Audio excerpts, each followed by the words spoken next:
కూటమి లేదు, గాడిద గుడ్డు లేదు, కుప్పగూలిపోయారా బాబు.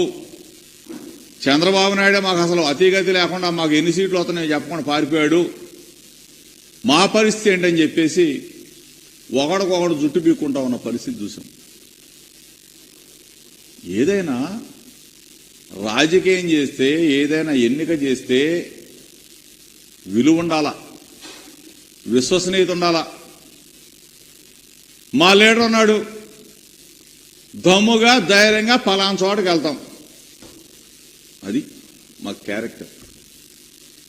మీ లీడర్ ఉన్నాడు, ఎక్కడ పోయాడో తెలియదు, ఎక్కడ దాక్కున్నాడో తెలియదు, ఎక్కడ పారిపోయాడో తెలియదు, ఏ దేశానికి పోయాడో తెలియదు. ఇది మీ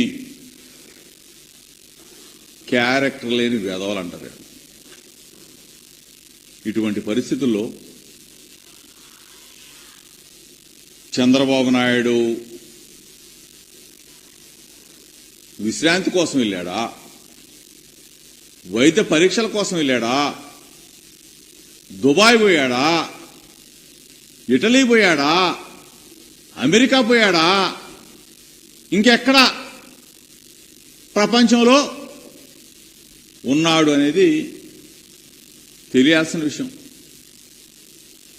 ఎందుకంటే దిక్కుమాల ప్రతిపక్ష నాయకుడిగా ఉన్నాడు కదా ఆంధ్రప్రదేశ్ రాష్ట్రానికి. దిక్కుమాల ప్రతిపక్ష నాయకుడు ఎక్కడికి వెళ్ళాడు అనేది జనానికి కూడా అవసరమేగా, మీడియాకి అవసరమేగా. కాబట్టి ఈ పరిస్థితుల్లో చంద్రబాబు నాయుడు ఆచూకీని కనుగొనవలసిన పరిస్థితి. ఈరోజు ఎన్నికలు అయిపోయినాయి, ఎన్నికల సంగ్రామం జరిగింది. విలువలు విశ్వసనీయత ఒకవైపు, కూటములు కుట్రలు ఒకవైపు. విలువలకి విశ్వసనీయతకి ప్రజలు పట్టం కట్టారు.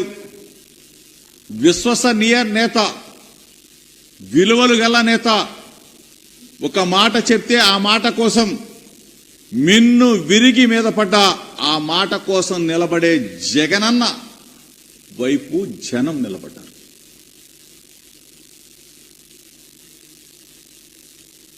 కూటమి కుట్రలు,